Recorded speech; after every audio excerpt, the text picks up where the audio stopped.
If you're at that point in your relationship, if you're at that point with someone who's that stubborn and emotionally immature, do you really think it's going to make a difference anyway? I want to hear from someone. Send me an email, matt@twofocouple.com, that showed their spouse a message they sent and they go, you know what? You're right. I'm sorry. And then just fixed everything totally and never changed. did it again. And It's never happened. It's a fantasy you tell yourself. You think you need this information. Right. Because it's going to change their mind, but it's not. Right. It's not changing anything other than your level of sanity and the amount of time that you get to spend with people that actually matter. Right. If you're using your time to justify why someone said something or that they actually said something and you think it's going to make a difference, once again, these are justifications masquerading as reasons. You're giving me the reason why you don't belong together. Welcome back to another episode of Till the Wheels Fall Off. I am Matt. I'm Paige. Today we're going to dive into the dumpster fire of modern communication, also known as fexting. Fexting. Or text fighting. You've heard of sexting, but we're talking about text fighting today. This is an observation that we've both made. You've seen it before. You might even be guilty of it yourself. You might be blushing right now or getting ready to turn this one off because it feels a little too close to home. But we all know this person. You'll be at a party, or maybe it's at the office, or maybe you'll pass someone in the mall or something like that, and they've got their head buried in their phone, and they are frantically throwing their thumbs at the screen. Just tap, tap, tap, tap, tap, tap, tap, tap, as they are fighting back and forth. You can see just paragraphs and paragraphs being sent. Is this helpful? Why are we doing it? We can expect to learn a few things about the reasons we do it, the justifications for it, and whether or not it's actually helping anything at all. So we're going to get to that in just a moment. First things first, we've got a website, twfo.com, where you can find all sorts of awesome resources. We've got a free community that you can access there. It's on Facebook. You can connect with thousands of other people, listeners of the show, who are going through similar situations. You can get with them, figure out what they've done in your shoes. Maybe they're further along than you. You can be there for other people who are brand new in it. You've got something to offer. There's nothing like being there, having the ability to be there with other people going through the same thing. Just not feeling alone sometimes is massively beneficial. We've also got a free newsletter and blog on that site. You can sign up by going all the way to the bottom, entering your email address, and I will email you a newsletter every Monday morning, bright and early. Usually goes out at like 4 a.m. Central, so 5 Eastern. It's got some just musings about topics related to addiction or relationships or life, anything I'm thinking at the moment that could be helpful for somebody, something I've learned that I'd like to share with other people. We've also got a course, if you don't know about our course. Hang on, before I go course, we've also got merch. I heard from the merch guy today. He's printing them today. By the time this comes out, I should be getting them. And then maybe Friday or something this week, they'll actually be on the site. Maybe. I'm trying, Sometimes guys. We don't, do what we say. Trying really hard to get these things to you. And we've got a new color as well, which I'm kind of excited to unveil. Hope you like it. We've also got Recovery Rocks. If you don't know what Recovery Rock is, it is that right there. Show the camera. It's got our logo on the front, and on the back it says, "Thank you for being my rock." This is a token of appreciation for spouse, partner, friend, someone that has been there with you through addiction, fought with you through it. They've been stood by your side and worked through it. Spouses and partners just don't really have things like this. Like when I was sober, 30 days, 60 days, 1 year, whatever it might be, I got a chip and everyone clapped for me and it was awesome. But spouse oftentimes feels a little left out in those situations because their sacrifices just aren't recognized. So that's a really cool way that you can show appreciation. They come in various colors. This one's black, but we've got like gray, beige, like natural colors. Yeah, the rocks, right? So whatever rock colors. The rock colors. Rock colors. Okay, now the course. So we've got a course called Independently Strong that we built with a licensed therapist, Dr. Christopher Taylor, who was on last week's episode. Independently Strong is our version. It's an alternative to things like Al-Anon of healing for a spouse or partner. We use a method we call VEER, VEER. We all know what VEER means. It means to change direction, which is really what we're trying to do here. But VEER stands for validate. First thing we're going to do is we're going to validate you. Healing starts when you feel heard. End of story. If you don't feel heard, it's never going to completely take hold. Right. We understand that. So we're going to provide a safe space for you to express emotions like fear, frustration, resentment, and anger that have often been suppressed, things you've been told you're not allowed to have because someone has a disease. These things are very real. Healing begins with acknowledgement. Then we're going to educate you. Using social learning theory and addiction education, we're going to help people untangle their confusion and gain a clearer understanding of what addiction is, how it presents itself, and how to work with someone in recovery, outside of recovery, when they're in active addiction, and understand what the realities of recovery really are. Then we're going to empower you. This is the big part. This is where it really starts to take hold and change your life. Through self-care, boundary setting, and personal growth, we're going to help you shift focus inward and regain control over your life, regardless of whatever your partner decides to do. This is for you if you are in a relationship with someone who's still using, if you're outside of a relationship, if you've already split, if you're kind of on the fence, unsure of what to do. Yes, it is for you. And yes, if your it is partner's helpful. in recovery, it's helpful for you as well. Absolutely. Helpful for people who are in recovery too. Like from my standpoint, this is really helpful. It's helpful information to understand what your spouse or partner's gone through. It strengthens connection there. Then last thing, we're going to recover. Armed with confidence now, we're going to help you make decisions about your relationship, whether to repair it or leave, based on clarity, not confusion, based on certainty, not fear. Again, we're an alternative to traditional programs like Al-Anon, because Paige didn't work an Al-Anon program. No. And we've got 75% off that course using the code Wheelies75. That's Wheelies with an S, 75 at checkout. Last thing, we've got a sponsor for today's show. Thank you to SoberLink. SoberLink's awesome. I've seen several people reach out about this device. It's really fitting for various types of situations you could be in. If you are in a co-parenting agreement of some kind, This should be mandatory. I think that this is, yeah, it really should. Honestly, it really should. This will give you proof when it matters that your children are going somewhere that you can trust. They are going with someone who's safe and of sober mind. It's really, really great. So it is high tech as it gets. They've got government grade or military grade facial recognition technology. So it kind of works like Face ID, like on a phone. Right. Android's probably got something similar, but uses some kind of data points to know who's actually blowing into this thing. You can't have a friend blow into it. You can't use an air pump to blow into it. It's got to be the person. It also has a scheduled time to blow that you're both going to agree on. It's not random. You can agree to blow at these particular times. And then it gives you instant feedback. Lets you know, was this a failed test? Was this a pass test? Or was something up? And if something's up, it's really cool. They have a 24/7 standby staff that looks at this stuff. Actual humans who are examining the data to make sure that what's coming out of it adds up. They know the difference if someone has put on a bunch of cologne or they've had some guy said, what did he say? He blew like a 0.11 and he was like, I had a bunch of sugar or something like that. Like, no, man, they know the difference. Listen, a lot of times when you're a spouse or partner and you've lost your ability to tell when someone's lying or when they're not. Yeah. SoberLink cuts through that. And they're not on one side or the other. They're not interested in getting in the middle and trying to prove one side right or wrong. They're interested in providing the best and most accurate data possible. And they do better than anyone else in the industry at this. They are excellent. Now, having said all this, SoberLink is not going to fix your relationship. If you're with someone and you're tired of them lying to you, you buy them one of these things, they don't have to blow in it, right? They don't have to voluntarily, or you have to get them to volunteer. You can't force someone into this. And so we've never wanted to push anything that's going to put a larger burden on a spouse or partner than there already is to carry the weight of things. So if you volunteer to do this, I think this is an amazing tool if you want to reestablish trust in a relationship.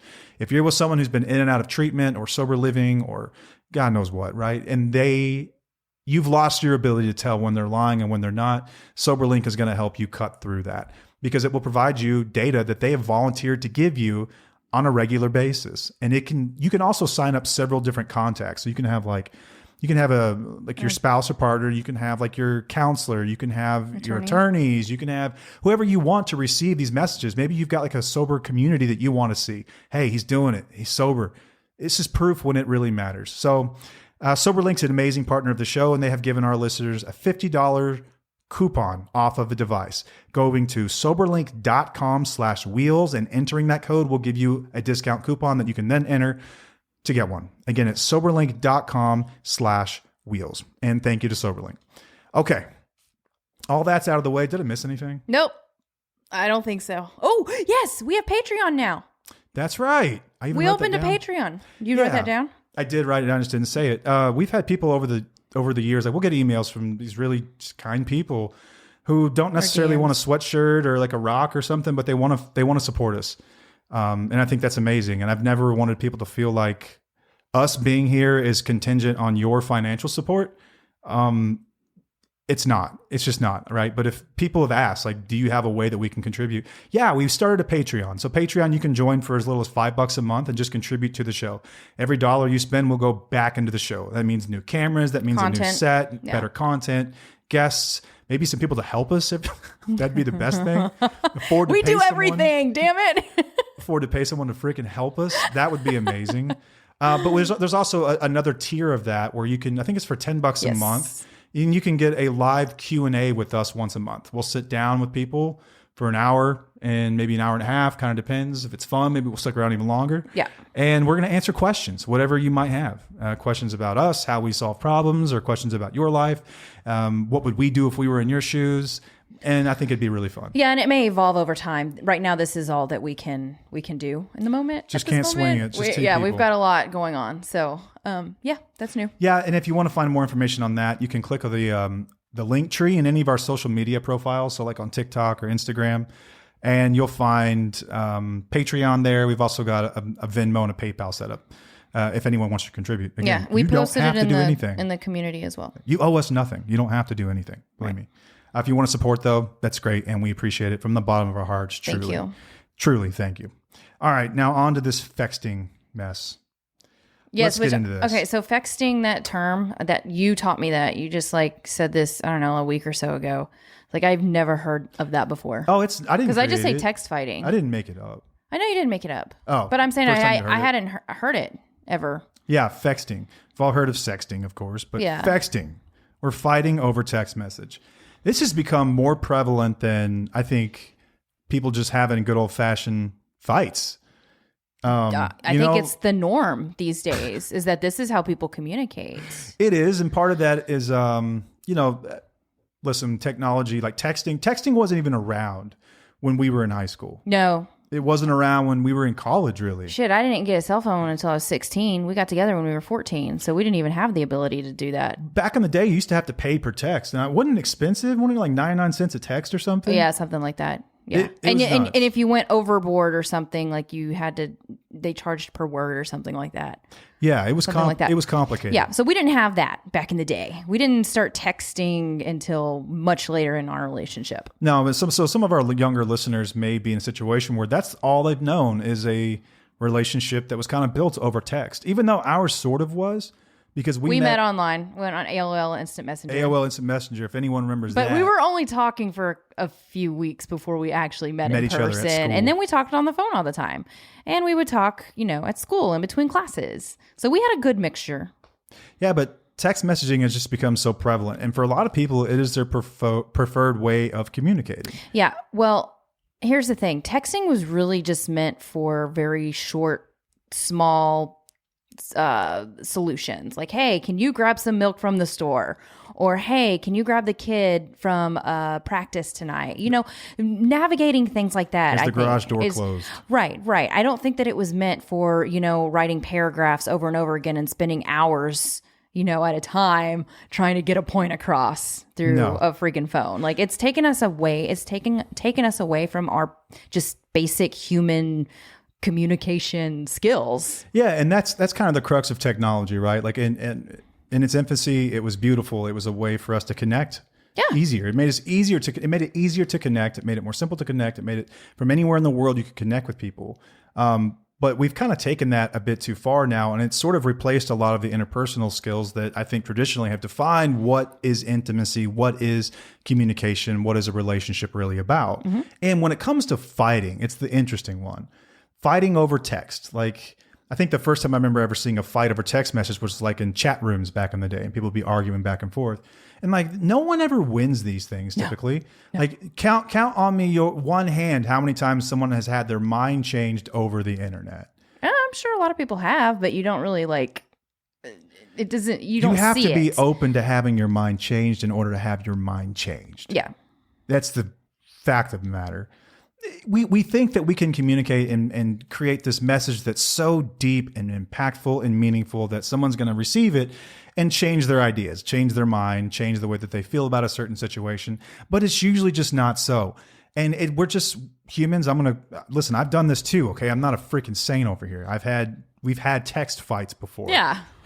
But they really accomplish not a hell of a lot. And think about your own text fights. What are they really accomplishing versus how much time you're investing in them and how wrapped around the axle you get. Like these things can ruin your day. They take you away from what's important, whether that be your kids, work, anytime your self-care. Let's say that you're at a family member's house or at the gym and you've missed your workout completely because you're going back and forth with somebody over something. Almost knocked over your microphone. That'd have been bad. Over something just ridiculous. So I think that we can talk about just quickly some of the reasons that text fighting is usually a losing game. And I think one of them is because texting lacks tone and body language and real-time feedback for what we're discussing. Like when we're fighting with someone via text, it's just words. Text, right? It's just words. And they can't pick up on your energy. They can't pick up on your body language or your energy because when you have emotions and when you feel a certain way, you can feel it in a room. If you're upset, you're angry or something, you can feel it. Yeah. You can't feel that over text message. No. You can't tell if somebody's crying. You can't tell if they're really upset unless they're like doing all caps or whatever. But there's miscommunication because you cannot pick up on their body language and their tone. And that's exactly it. Misinterpretations increase the conflict and they increase it unnecessarily a lot of the time. A lot of times when we receive a message, we receive it in the context for which we are feeling in that moment. So in some ways, we're projecting an emotion onto that text message. Now, if you've been with someone for a very long time, you kind of know the difference in their text language.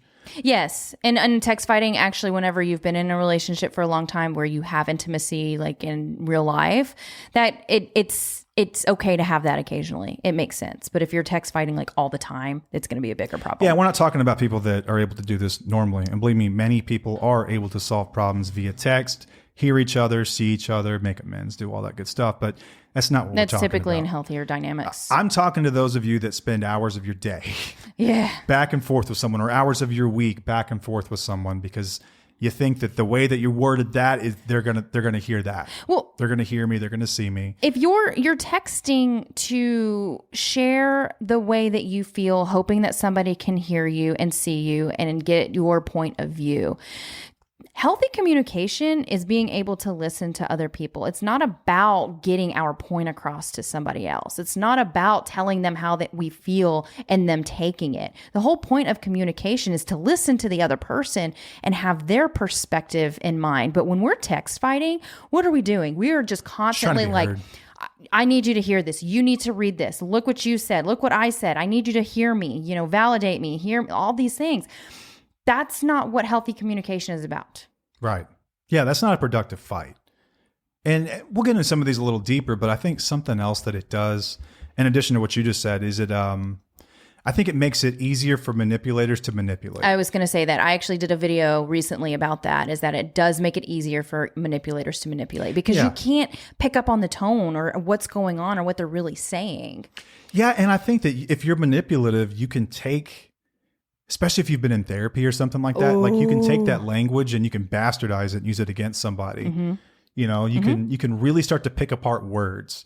And that's another thing. Like people will study text messages. That was on my list about for so long. Over analyzing text messages. Guys, we've got to stop doing this. Now, I understand there are people who will go into the community and they're going to post their texts and they're like, okay, what does this look like here? Can somebody help me? You want to be heard. You want to be validated. You want to make sure that you're seeing the same thing. I get it, guys. I understand why you're posting that because you're not able to trust your instincts anymore. And you need somebody to tell you, hey, is this text message, crazy? I get it. I understand that. But also, we don't need to be in a situation to where we have to overanalyze messages. Yeah. Does that make sense? No, yeah. I don't want to be in a relationship. I've been there. I've done that with other relationships in my life. Matt has been there with other relationships in his life, where the overanalyzing of messages is just so much damn energy. It takes so much energy and it never resolves anything. You're just able to say, you know what, this person is manipulative, and that's end of story. If they're manipulative, what are you going to do about it? Right? Yeah, that's what it boils do you down to. really want to have these conversations with them? Nothing's going to change if you keep on fighting them in the text. Nothing's going to change that. It's almost addicting in itself. It is. It's almost like a game. It is. Where they will send you a message and you're like, ooh, I know how to get through to them. And then so you try to like reply to it and get through to them with that. And then I think that they're doing the same thing to us. And it's just this game where no one's really winning and it's not productive. We're not really solving any problems. Yeah. We're going back and forth playing this game where we're trying to be heard. And like you said earlier, like real communication, like intimacy is built when we're trying to listen. Like we're trying to hear other people. We're not just trying to be heard. Yeah. Generally, a lot of times text fighting, that's what it is. It's just, I need to be heard. No, the other person's like, no, I need to be heard. Or sometimes it gets real dangerous and you get a manipulative person who will take what you've said. Or if they have enough time to process it and think about it, they can think of a really like sleazy and backward way of disarming you of some, or Darvo. or deflecting and reversing victim and offender. All of that. Yeah, all that is more prevalent, I think, in text messages than anything. Yes, absolutely. And it will leave gives you them feeling time. crazy, man. It will. And that's why I said I understand why people will post those to make sure that they're not crazy on understanding if this is being manipulative or not. So I do understand that. I don't want to shame anybody for that because I know that there's a reason why you're posting these things and why you want to be heard. Yeah, I get it, right? I still don't think we should be doing it. No. So what are let's get into some of the justifications, I think, for why people text fight. Because you posted this in the community. I did. I've also perused social media and I found other creators that have asked similar questions or had, they brought up topics like this. And this is going to be really unpopular. And I realize that with most of the audience is that this is an unpopular opinion. Right. Is that text message fighting isn't as productive as you think it is. And you need to be fighting. If you're going to fight, listen, okay, you can use text messaging as a way to solve an argument, but it shouldn't be your only way of solving issues that you have in your relationship. Especially if it's ongoing issues that are never resolved anyway. It's just going to go in a circle and your energy is going to be drained. So here's something that I observed. Most of the reasons that people give for why they're text fighting, like justifications, all they are, these are just... they're justifications masquerading as reasons why you shouldn't be together anyway. Mm-hmm. That's all they are usually. Right. When someone's telling when someone will post like creator, hey, this is why you shouldn't be text fighting. The reasons they'll give back, like one of the first ones is, well, that's the only way that they'll talk to me. Yeah. They won't talk to me any other way. You've just given me a reason why your relationship shouldn't exist. That's the way I feel. Right. It's like, what are we doing here? Because you cannot have an intimate connection with somebody just on text messages. You can't. It is just not possible. So what are you doing in real life? What are you doing when you're at home? How are you communicating with each other? That's what's real. Texting isn't real. It's not real. We can say it's real. I know that we can, like Matt and I will love bomb each other in texts. Let's just be real. We do that. We're very kind to each other in text messages. Sometimes we'll say shitty things too. And I mean it. I obviously mean it and stuff, but it is different when we're in person, right? This is real. The way that we have our passionate conversations in the kitchen, in the house, when we have our stupid arguments that we have before we record, those are real. On texting, it's not real because you cannot figure out what this person is really saying based on their body language and their emotions and their facial expressions and the tone. That's what's real. That's what makes intimacy. That's connection, is providing that safe space. Texting is just, it's fake. It hasn't always been around. It's new. It's a new way of communicating. Yeah, you're right. Like there's something there. Like there's a difference in me sitting out in front of you and telling you how much I love you and how much I appreciate you and how you've been there for me and how you've been my biggest supporter and my best friend. And there's something different about us doing that face to face, eye to eye, than there is what if you knew that I typed that same message in between golf shots while I'm drinking beer, playing golf? Like it doesn't quite mean as much, does it? No, it doesn't. These are just words. Mm-hmm. And oftentimes that's the issue in many relationships anyway. Mm-hmm. Just words. There's no actions. There's no Just action. words. We need less words, more action. And I think sitting down face to face is sort of an action. Like the way that you can look at someone and you know when they're lying. Yeah. You know when they're being real. We were born with these amazing filters for authenticity. And you can tell when someone's being honest with you and when they're just bullshitting you. Yes, we have a bullshit meter. We have have that. It's natural. Another issue, and you brought up a good point, is people have like two personalities. A lot of people do this, where they have their digital personality and then they have their real personality. And if you're texting and that's the way you communicate most of the time, and that's how you guys, like, that's your preferred mode of communication, you have textual attraction. You don't have sexual attraction. You have, you are attracted to an avatar of who they are. This idea of who they are, it's a digital version of who they are, but it's not really who they are. I know people like this. Listeners, you probably know someone like this.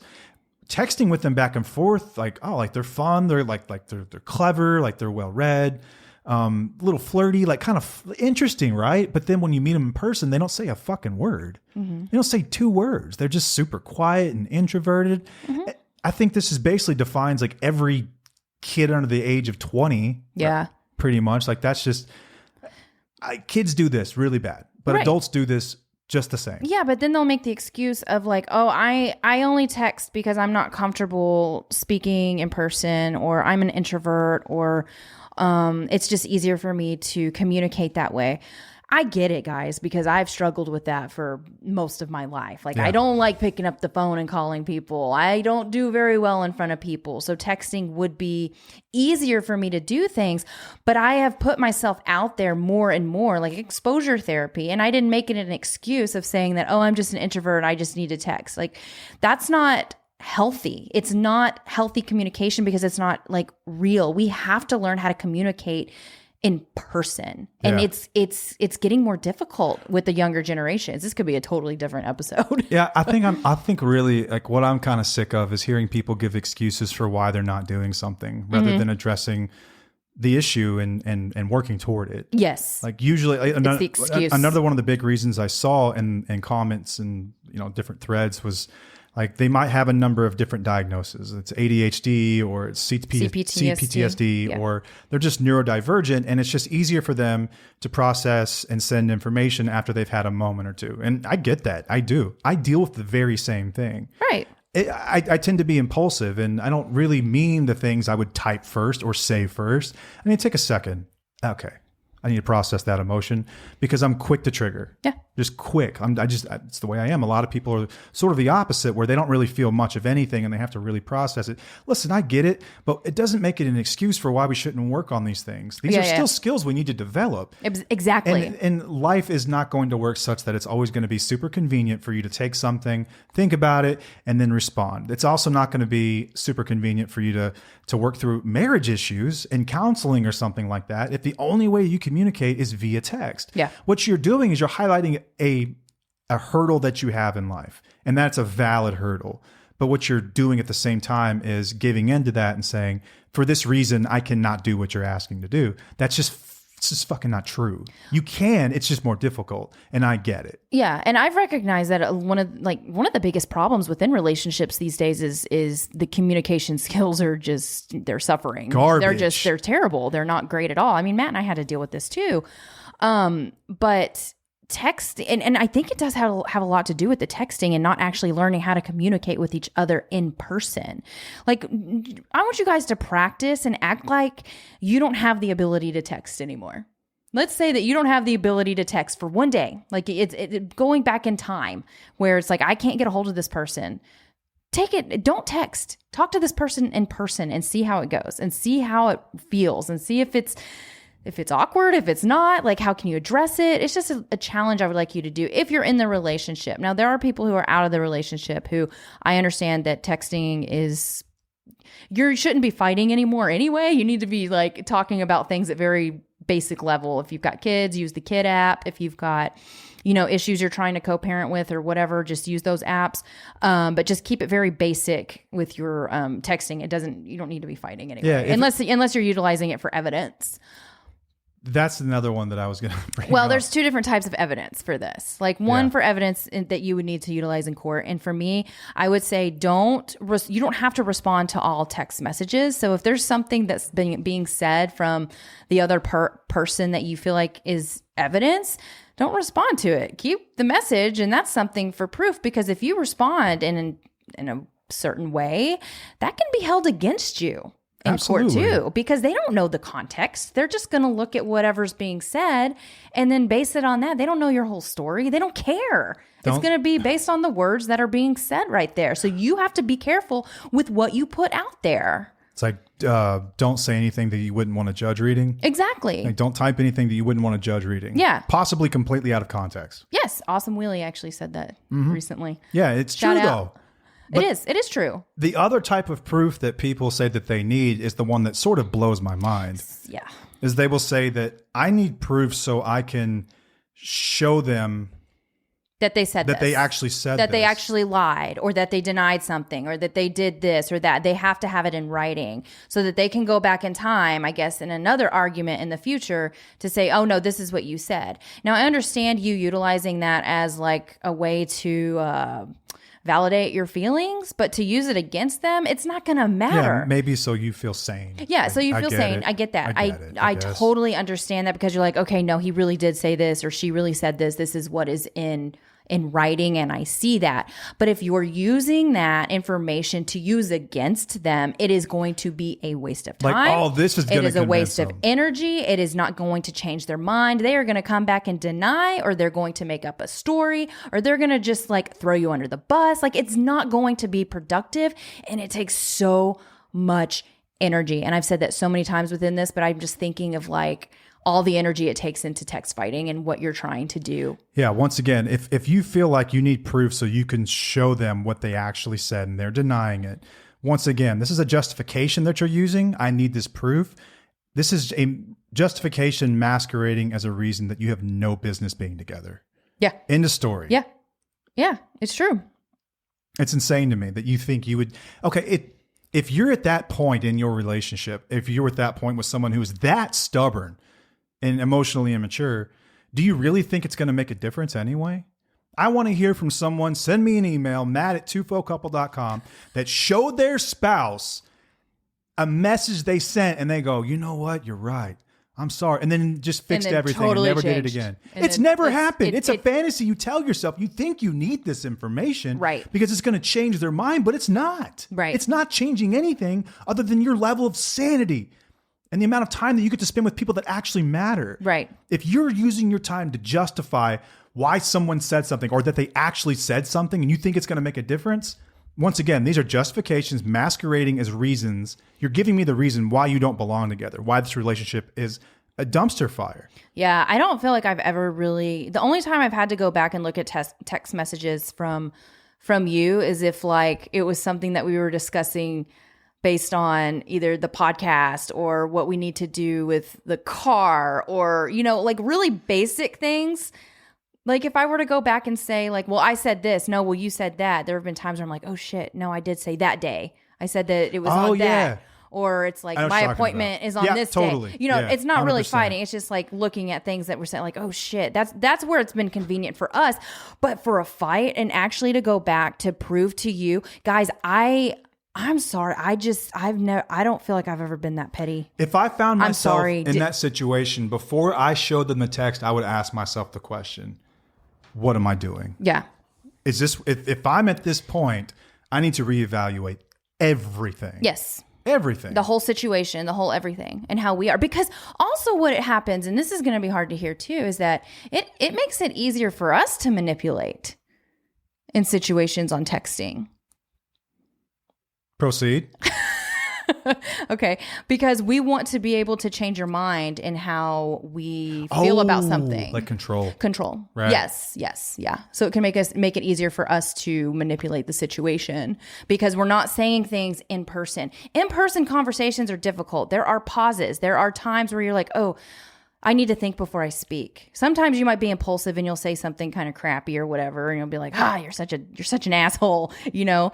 But it's different than in texting. In person, you can actually figure out if you need some space, or if you don't really have much time to respond, but you can take that pause of just like, okay, I'm going to think before I speak, but I need to say something, and it's going to be from your heart. Yeah. I think another thing that it sort of does is it gives you the illusion that you're being heard without actually being heard. Mm-hmm. What it really does is it just gives you a different form of being invalidated.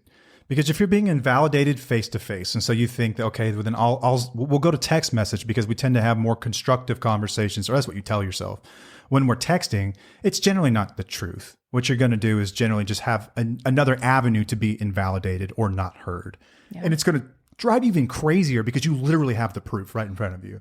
But it's not going to make a difference. No. Once again, like I think I said earlier, is people have their mind changed when they're in the position where they are open to having their mind changed. We change, like in general, I think anyone changes. I know from addiction, truly, it was, I had to want to change. I had to want it way more than you wanted me to change. Yeah.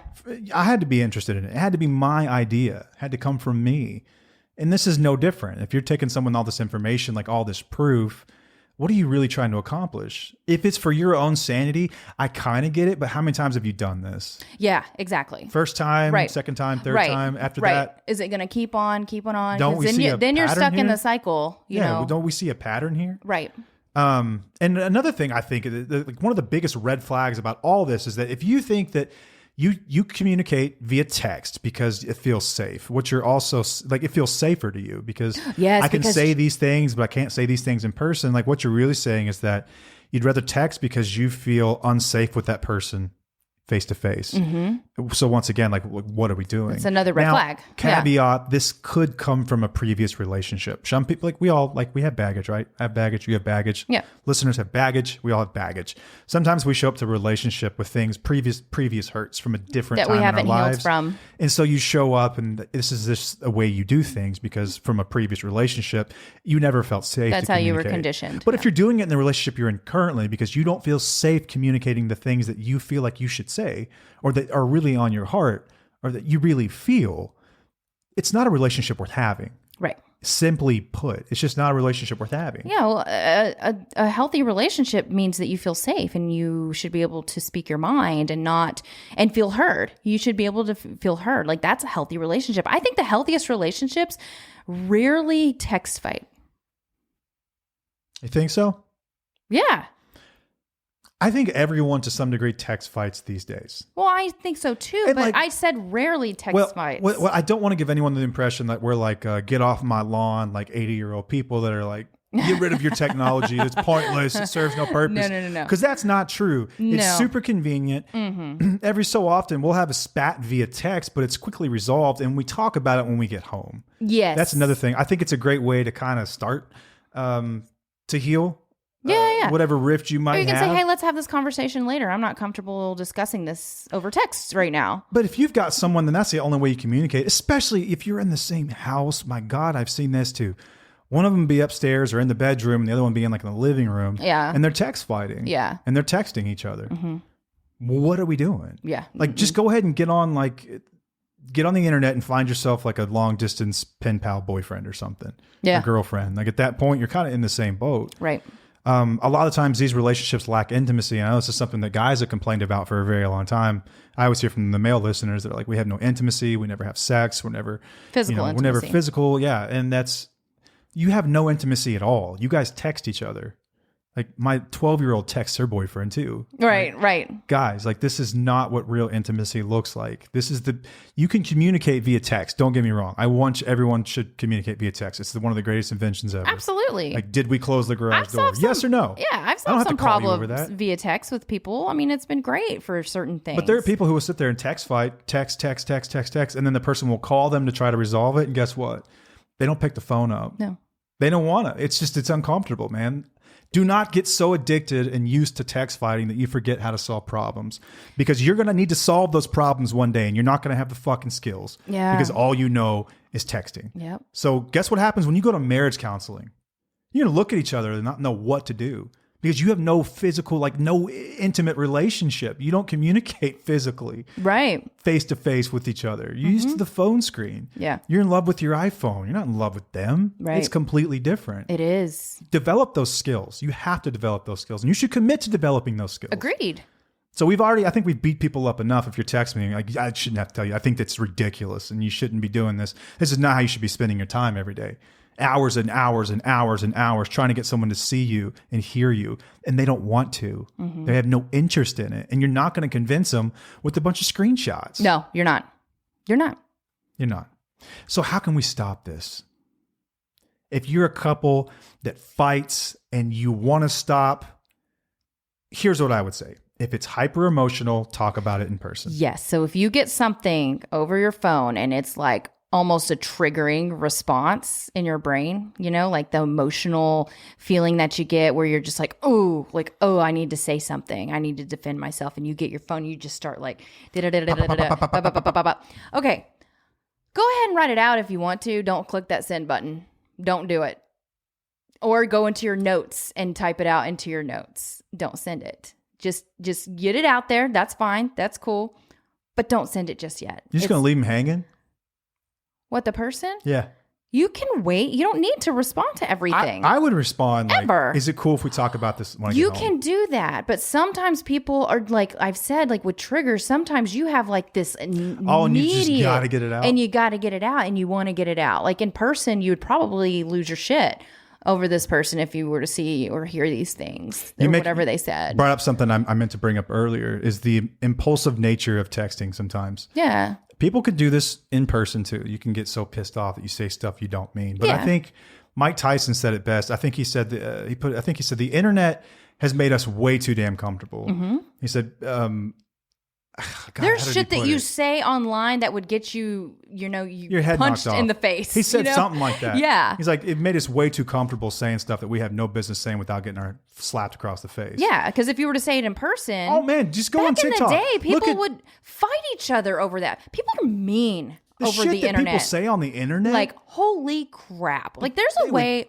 I'm not talking about like disagreeing with somebody. Like that's okay, but there are people who are just complete assholes and say really mean, ugly things. Scumbags. Like I can't believe that you just said that to somebody, some stranger on the internet, because I don't think that you would say that to somebody else. And if you would, I hope that you would get your face slapped. You would never say it to someone's face. I know that. I saw some creator the other day, it was some woman, I don't remember what the video was even about. It wasn't about what the comment was about. And someone commented and just started wearing her out about her eyeliner, like making fun of the way she was doing her eyeliner. And it was a really nasty, mean comment. Yeah. Just like shit like that. People do it all the time. They think it's okay to attack someone's appearance. You'll say shit you wouldn't normally say. And that is so true with texting because it's so impersonal, which is why we shouldn't be having crazy personal conversations. But it's so impersonal. So you're not saying it to your best friend, right? You're supposed to be your best friend anyway. Your husband or wife, or maybe you're a parent or a kid or whoever. Someone you love, and look in their eyes and tell them that they're a bitch. You wouldn't do that. Most likely. I hope you wouldn't. Or maybe they would. Some people do. I hope you wouldn't. But either way, it's a lot easier to type that shit and send it whenever you're being impulsive than it is to say it to someone and mean it. Because then you have to face the consequence right there. Right. When their heart breaks and they're looking at you and their eyes are welling up with tears and you see the impact that your fucking words have on somebody. Yeah. That doesn't happen via text. No. So you can go back and forth saying some nasty shit to people and then the words lose their meaning. This stuff loses its meaning. We shouldn't be talking to each other this way. But people can get way too impulsive via text, and this can be good or bad. Sometimes we get too impulsive on the other side where we want to get super happy and repair things, but then just know there's no follow through. Yeah. Because they're just words. The love bombing. They're just words, right? And then on the other side, you can get so nasty with text. If you don't believe me, head into TikTok on any controversial video and check out the comment section and look at the shit that people write. Yeah. I wish they would dox every single person that said something like that. Like, this is their address, this is where they work, this is what they look like, to give people some kind of accountability. Like, there's no accountability. Like, that's what it is. Have free speech, but say it with your whole chest. Yeah. Let me see your face when you say that. Yeah. You know what I mean? You can't Right. hide behind the screen, but I think we become cowards in a lot of ways when we fight this way, and we say stuff that's really hurtful. And people, you don't know, that person might remember that for the rest of their lives, and you might have just been impulsively sending it. Yeah. So be careful about the shit that you send via text. I was going to say that. We were on how to stop, right? Yeah. Okay. Yeah. So like you were saying, like, let's normalize saying, let's discuss this later. Yeah, that's what you were saying. Because I was saying that, like, if you're impulsive and you want to respond, like, with this all emotional text, if you feel like you have an emotional response and you have that feeling, it doesn't need to be discussed over text. No, man. And that's what needs to be discussed in person, and you can wait. Like, I know there are a lot of set it people who aside can for a handle moment. this like mature adults, and I'm not talking to you. I ain't talking to y'all. All right. You're fine. I ain't worried about you guys. Right, but if you're text fighting all the time, it does show a sign of emotional immaturity with the way that you communicate with others. Yeah. Like if you only fight via text, I'm just not so sure that you're really invested in solving anything. Yeah. I think you just want to fight. You just want to be right. And that's immature to me. Like we're not Okay, really... the next one was go 24 hours without resolving an argument. I said that earlier. Let's try it. Just try it. Okay, resolving an argument. I'm not saying you can't say grab eggs on your way home. Okay. Or did you see that show last night? No, this is arguments. So I actually, when I asked the question in the community how people typically communicate, somebody did mention that they saw my TikTok on stop text fighting. So she stopped text fighting with her spouse. Ever since I said that. So shout out to you for taking it seriously, because it's going to give you a little bit more clarity in your relationship. Because what happens is that when you continue doing this over and over again, you're continuing the cycle over and over again, the toxic cycle, the trauma bonds. We've talked about trauma bonds before, the highs, the lows. Like you keep on doing this, you're not going to be able to see your relationship clearly if you continue text fighting. So try to get out of it as much as you possibly can. Yeah. Challenge yourself. Look at it as a cool challenge, like a fun challenge, and see what happens. Yeah. Yeah. Take that challenge and stop accepting the challenge where you think that you're going to like redo the way that someone communicates and talks and hears you and sees you and validates you, because you're not going to fix that. That's a challenge that I think people have been taking on is every time that they get in this text battle, they're like, ooh, I'm going to teach them a lesson that their mother should have taught them. No, you ain't. Nope. No, you ain't. You were just going to drive yourself crazy. Yeah. Absolutely crazy with the back and forth and back and The forth. energy is going to be drained. Oh my God. Yeah. The time that people can spend on this just absolutely blows my mind. I had another one on this. Yeah.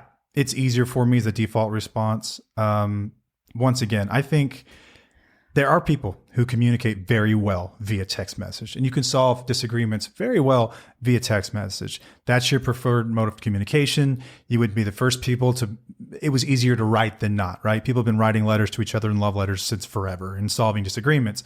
I think what we're talking about is those that spend a great deal of their time anyway, going back and forth, or they find that their text fights are just rather unproductive. Or if you find yourself crying and really upset over these things, or your heart is racing and you're really upset and you're having to show other people screenshots, like we're at a point now where we ought to consider not fighting via text. I'm just not sure it's helpful. Try to think of how, I want to challenge you guys too, and maybe journal about this. Like, how many hours have you spent text fighting? And how many of those hours could have been spent doing something else more productive, like spending time with your children or doing some self-care, maybe working out, maybe doing some actual work and getting a report done that you needed to get done. We've seen people in work who have who have neglected their work from doing texting or doing these text fights and going crazy. I bet everyone knows someone like that in their office. Oh yeah, for sure. Yeah, for sure. We all know that dude or that girl. Yeah. So just that's a challenge, is like really think, this is a self-awareness challenge. Like, how much time have you spent doing this where it could have been spent somewhere else, doing something more productive? Because I'm telling you, these text fights are not productive unless, like you said, it's something that's pretty small, Yeah, I think that gonna knock your freaking microphone. Text can always over. provide some pretty good context. And if you're not someone who's great with words, if you struggle to get things out, it can be a helpful way for you to really let someone know how you feel. just don't do it in the heat of battle, because it's really not going to get read anyway. No one's reading that shit in the heat of battle. You're not. You're just worried about loading the next missile. It's about throwing zingers. That's what people are doing usually when they're text fighting. It's about, I'm going to throw one at you, you launch one back at me. And then it just goes back and forth, back and forth, back and forth. And I guess you just have to ask yourself the question, like, could we solve this face to face? Right. Could we solve it face to face? Ooh, could. Could we solve this face to face? And I think if the answer is no, you got to really reconsider if you need to be together. Right. Just real talk. I don't understand why you wouldn't entertain that thought. If you don't feel safe having a conversation with your partner, then there's, a much deeper issue there. We've got to learn how to just to talk to each other and communicate with each other. Right. And the nonverbal stuff is so important. And so, like, if you want more intimacy in your relationship, put down the phone. Mm-hmm. Put down the phone, put down the screens, and you can look at each other, talk to each other a little bit. You may not get exactly what you want out of them. It may not be as much as you would normally get via text, but remember, we're here for a reason. It's because that stuff wasn't working anyway. Right. And whatever they're sending you is likely bullshit. Oh, yeah. People can send all kinds of stuff. Like, yep. I know people that will say shit because it sounds good, not because it's how they really feel. Not because it's genuine or it's coming from a real place, but because that's what the actor would say in this scene. Right. That's what they're doing. They're not really meaning anything they say, but you're eating this shit up. Yeah. And you think that this is who they are. This is what they really mean. No, bullshit. They don't want to mess with you anymore. Yeah. They want it to go away. When you're with them, how do they act? That's the real acid test. I think at the end of the day, I don't care what they say via text message. When you're together, the acid test is, do we have chemistry? Can we communicate? Is there intimacy between us? Is there love between us? And that's an action. That's a verb, right? It's not just words from the screen. Right. You can bring up all kinds of stuff that people have said via text message, but what do they do when it really matters? And that's the difference for me. Have you ever overanalyzed my text messages to you? Not a single time. I didn't think so. Not one time. I didn't think so because I know that you don't think that hard. It's more about what are you going to convey instead of what I'm going to be saying to you. But I see it opposite with us. I've seen people just the overanalyzing of it, of going back through and just like, what did they mean here? What did they mean there? What did they mean there? It's like, it's really pretty simple. Here's another one that I love. So, hang on a second. There's nothing here that no one can read. Here's something people will do. They'll show their phone like this, right? But they won't do that.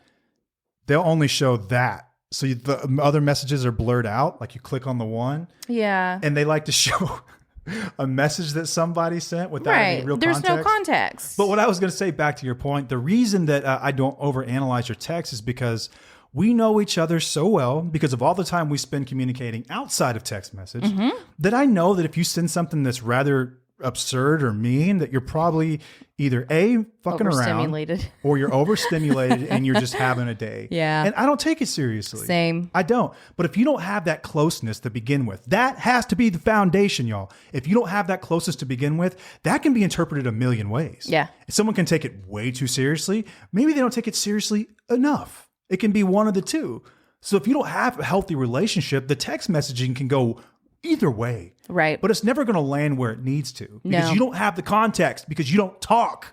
This is what's blown me away since we started this show more than anything at all. I thought I was going to go off on in this episode. Y'all don't talk. I know. What are we doing? I know. People will have this like issue, and it's like a serious issue. I'm like, y'all talked about this? No, we don't talk. You can't talk to somebody in active addiction. But I mean, it seems like at really no point have they ever talked. Well, I don't know that. They I don't know how most people get together. Do you just like get together because you just, I don't know, same person, small town, works at the same place I do. Let's get married. Let's have kids because that's what you're supposed to do. How many people are in love? How many people are actually in love? How many people got married for those reasons, right? How many people are close? Right. They're best friends. Right. I thought everyone was. Maybe I'm naive. Maybe I just thought everyone was. I don't know. But it blows me away that people don't talk more than they do. But here, listen, it's not all lost if you're in a position where you're like, damn, we don't talk. You can start. Right. At some point, you can start and you might actually find you've got quite a bit in common. After all, you live in the same house. Yeah. You have kids together. I mean, let's start talking. Well, especially if your partner's in recovery, like that's a great opportunity to really start having conversations. Oh, hell yeah. Because you're rebuilding your relationship anyway. I mean, you're both rebuilding yourselves as it is. So that's a great opportunity to actually start talking and communicating and see where you're at. Yeah. So 2025 is just on the horizon. We are here. It's the week of Thanksgiving. How the hell did we get here? I don't know. I'm in logistics, which I can't despise this time of year, by the way. It's the worst. It's the worst. I thought you despised it all year. Way worse around the holidays. Yeah, you had a rough day today. No such thing as an off day in logistics. Trucks don't ever stop rolling. But anyway, I'm entering dates in the system and I'm like, dude, 2025. Monday's December 2nd. Yeah. Sunday's December 1st. What the hell happened? Here we are. But anyway, so we start looking forward to 2025 and a workshop that we're going to run. We did a workshop, was it last summer? In the summer. Yeah. We did a wheelie workshop. We're going to do another one coming up here. First half Q1 of 2025. We are? Oh, okay. Yep. Calling it here. She's just now figuring out. I'm just learning this. Just now learning about this too, announcing this, but it's going to be a couples workshop for people that are together. The last one we did kind of a mix. We had people, it was sort of a mix. It was awesome. We had people who were out of relationships, people who were on the rocks, and we had people that were together, but I want to do one where people are together. I really think I can help guys. I know I can help guys communicate better. If you're having trouble doing it, I promise you I can make this not weird for you.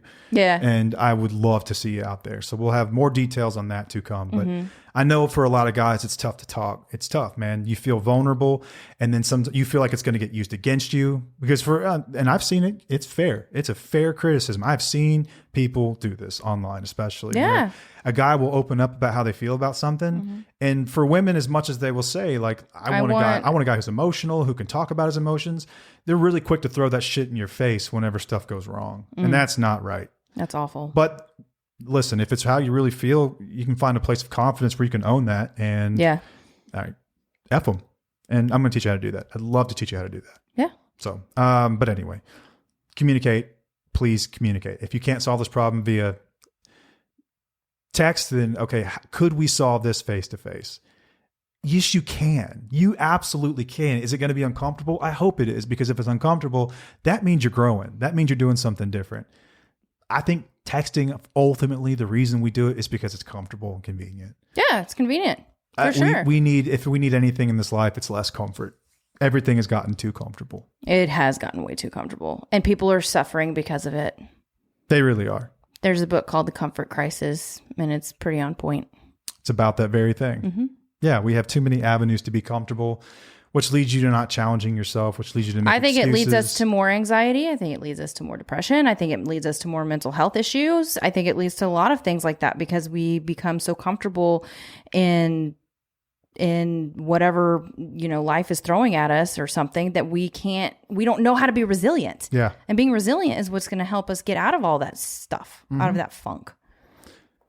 Another thing, and this is a sort of pedantic point, it really makes no difference, but I'm glad that like cameras and like camera phones weren't around when we were kids. Yeah. There's stuff that we did and said, and I'm just glad I'm glad that it's lost to history. Yeah. I think about that sometimes too, like when it comes to text fighting, things like that. Like there's all this stuff never goes away. No, it's out there. Ever. It's out there. Forever.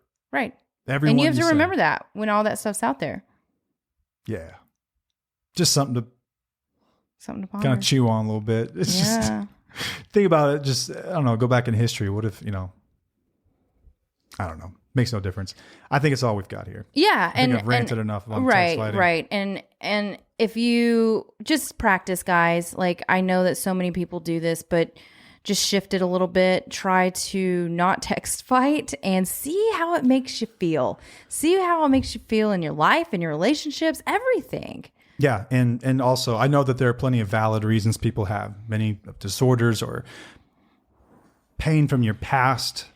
All valid reasons why you prefer texting, but I don't think it can be used as the sole reason that you just give up and you don't try to develop that other side of yourself as well. Right. If we're about anything here, if we stand for anything, it's about challenging those things, challenging that stuff. Okay.